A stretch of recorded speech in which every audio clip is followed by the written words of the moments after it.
Lors de la 79e session de l'Assemblée générale des Nations unies, le représentant du Rwanda, M. Ernest Rwamusio, a pris la parole pour aborder les défis auxquels l'Afrique et la communauté internationale sont confrontées.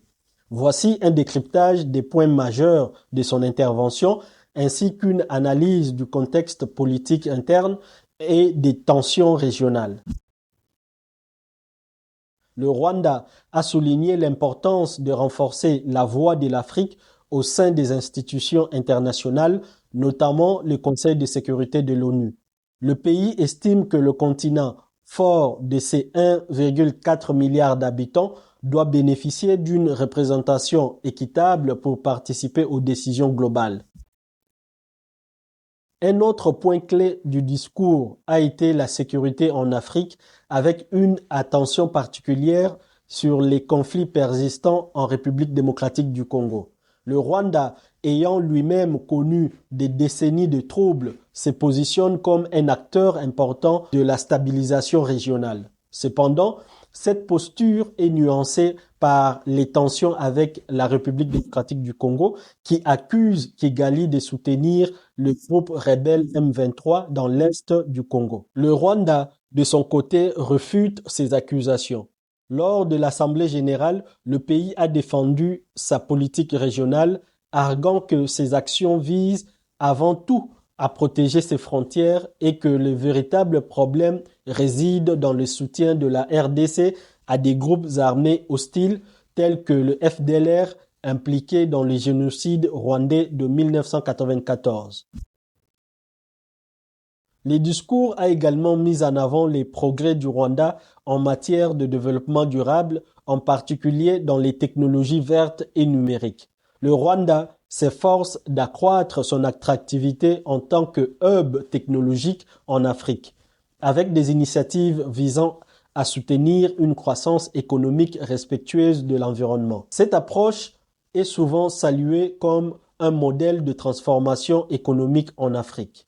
Cependant, ces avancées économiques se déroulent dans un contexte politique strict où les libertés individuelles, notamment la liberté d'expression, sont parfois restreintes. Malgré ces critiques, le gouvernement rwandais soutient que son modèle de gouvernance axé sur la stabilité et le développement a permis au pays de rebondir après les horreurs du génocide.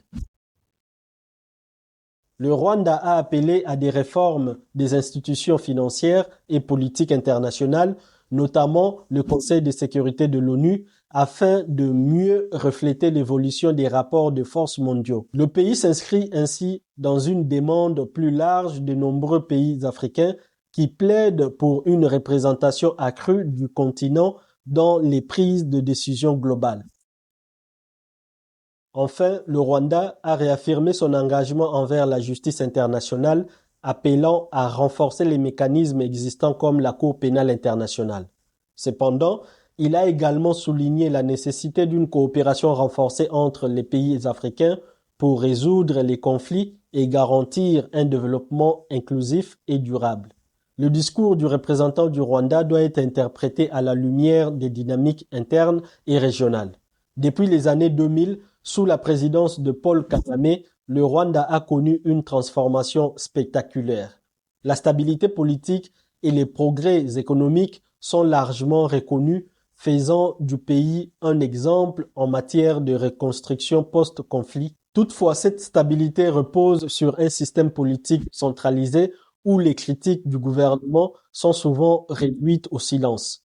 Les élections sont régulièrement critiquées pour leur manque de transparence et les opposants politiques ainsi que les journalistes font face à des restrictions importantes. Malgré cela, le gouvernement rwandais met en avant ses réalisations en matière de sécurité et de développement en affirmant que ces politiques sont nécessaires pour maintenir la paix et éviter les divisions ethniques qui ont marqué le passé du pays. Sur le plan régional, les relations tendues avec la RDC demeurent une source de préoccupation majeure. Les deux pays s'accusent mutuellement de déstabilisation. Kigali reprochant à Kinshasa de soutenir des groupes armés hostiles à sa sécurité nationale. Le Rwanda soutient qu'il est prêt à défendre ses frontières, mais réaffirme son engagement envers les mécanismes de paix régionaux. Le discours du Rwanda à l'ONU reflète à la fois son ambition de devenir un acteur clé en Afrique et sur la scène internationale et les défis complexes auxquels il fait face, tant sur le plan interne que régional. Les efforts du Rwanda pour promouvoir la paix, la sécurité et le développement durable sont indéniables, mais ils sont accompagnés de critiques sur la gouvernance interne et les tensions avec ses voisins. L'équilibre entre ces aspects est essentiel pour comprendre la position du Rwanda dans les affaires mondiales. Merci d'avoir suivi cette vidéo. N'hésitez pas à liker, à partager et à vous abonner pour ne rien manquer de l'actualité internationale. À très bientôt sur Monsieur Afrique.